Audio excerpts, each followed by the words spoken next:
Audio Jungle.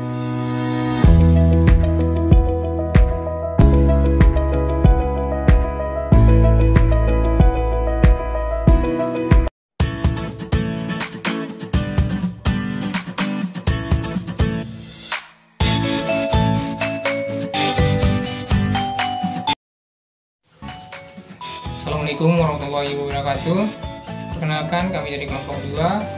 Saya Amri Afriansa selaku moderator sekaligus pemateri pertama, dan rekan-rekan saya Eri Sundari sebagai pemateri kedua dan Amroini Zaida sebagai pemateri ketiga. Jadi tema atau pembahasan dari kelompok kami yaitu hubungan antara belajar dan motivasi. Langsung saja saya akan menjelaskan teori atau materi pertama, yaitu teori belajar berdasarkan sudut pandang teori perilaku Pavlov. Jadi Pavlov ini adalah seorang dokter dari Rusia. Dia menganut paham behavioristik. Behavioristik adalah paham yang mempelajari perilaku atau tingkah laku manusia. Adapun teori yang dikembangkan oleh Pavlov ini yaitu teori classical conditioning, di mana kita bisa menghasilkan suatu respon dengan cara menggabungkan dua stimulus, yaitu stimulus alami dan stimulus netral. Dan ada beberapa konsep yang terdapat di dalam teori tersebut. Yang pertama, akuisisi. Akuisisi adalah tahap awal pembelajaran. Tahap ini muncul ketika respon pertama kali muncul dan secara bertahap akan diperkuat. Yang kedua, extinction atau kepunahan adalah berkurangnya atau menghilangnya suatu respon yang telah dikondisikan. Yang ketiga, spontaneous recovery adalah pemulihan atau kemunculan kembali respon terkondisi yang terjadi setelah adanya periode jeda. Yang keempat, generalisasi stimulus, yaitu adanya kecenderungan subjek untuk merespon terhadap stimulus terkondisi yang mirip.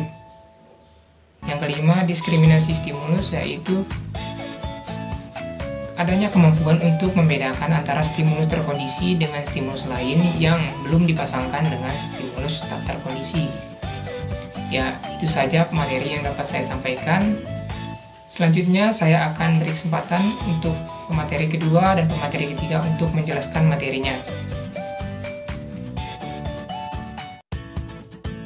Assalamualaikum warahmatullahi wabarakatuh. Saya akan melanjutkan teori Skinner. 3. Pelajiman opera Skinner. Skinner adalah pelajiman opera sebagaimana yang telah dikembangkan oleh Popov. Nah, dalam teori Skinner, prinsip peneguhan memegang peran penting dalam mewujudkan report baru. Meneguh diartikan sebagai suatu konsekuensi perilaku yang memperkuat perilaku tersebut. Di samping itu dibedakan pula antara peneguhan primer dan peneguhan sekunder. 1. Peneguhan primer. Peneguhan primer ialah peneguhan yang dapat memperkuat suatu perilaku tanpa harus dipelajari atau dilantik. Contohnya seperti minuman, makanan, rehat, hubungan sosial. 2. Peneguhan sekunder ialah peneguhan sosial karena kajian, misalnya suara, musik, pujian, hadiah-hadiah tertentu. 4. Teori Skinner. A. Menganalisis keadaan lingkungan kelas. B. Mengembangkan hal-hal yang dapat menjadi peneguhan positif. C.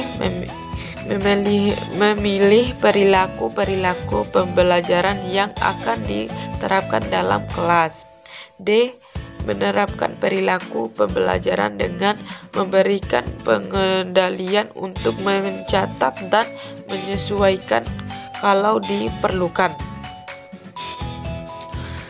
Oke, terima kasih. Mungkin itu saja yang bisa saya sampaikan. Lebih dan kurangnya saya mohon maaf. Assalamualaikum warahmatullahi wabarakatuh. Bismillahirrahmanirrahim. Assalamualaikum warahmatullahi wabarakatuh. Perkenalkan, saya Amro Indi Zaida sebagai pemateri ketiga tentang teori Thorndike. Teori Thorndike disebut sebagai instrumental conditioning, yang artinya suatu respon pada dasarnya merupakan instrumen atau alat untuk mencapai suatu tujuan tertentu. Dalam proses pembelajaran, Thorndike mengenalkan 3 law of learning sebagai teori dasarnya.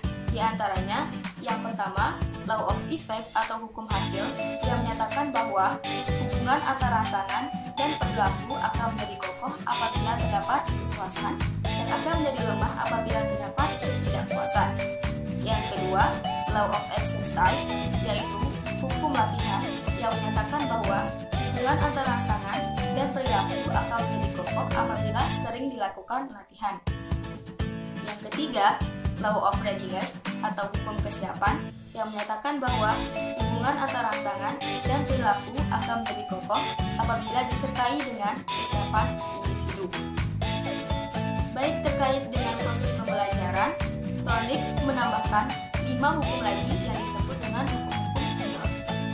Hukum minor yang pertama yaitu respon ganda yang menyatakan bahwa pada satu rangsangan terdapat beraneka respon. Yang kedua, sikap awal yang menyatakan bahwa kondisi individu pada awal pembelajaran akan mempengaruhi proses pembelajaran. Yang ketiga, pemilihan aktivitas yang menyatakan bahwa kemampuan memilih hal-hal penting bagi pelajar dari suatu keadaan dan bertindak sesuai dengan apa yang dianggap penting. Yang keempat, asimilasi respon yang menyatakan bahwa kemampuan individu merespon suatu situasi yang baru dengan respon yang telah dimilikinya dan penyesuaian seperlunya. Kemudian yang kelima, yaitu perpindahan asosiatif yang menyatakan bahwa mengganti atau melanjutkan rangsangan sehingga respon dapat bersesuaian dengan rangsangan yang baru. Jadi, kesimpulannya, teori Thorndike ini membahas tentang rangsangan tertentu dan perilaku tertentu dalam proses pembelajaran. Mungkin hanya itu yang dapat saya sampaikan. Sekian dan terima kasih. Wassalamualaikum warahmatullahi wabarakatuh.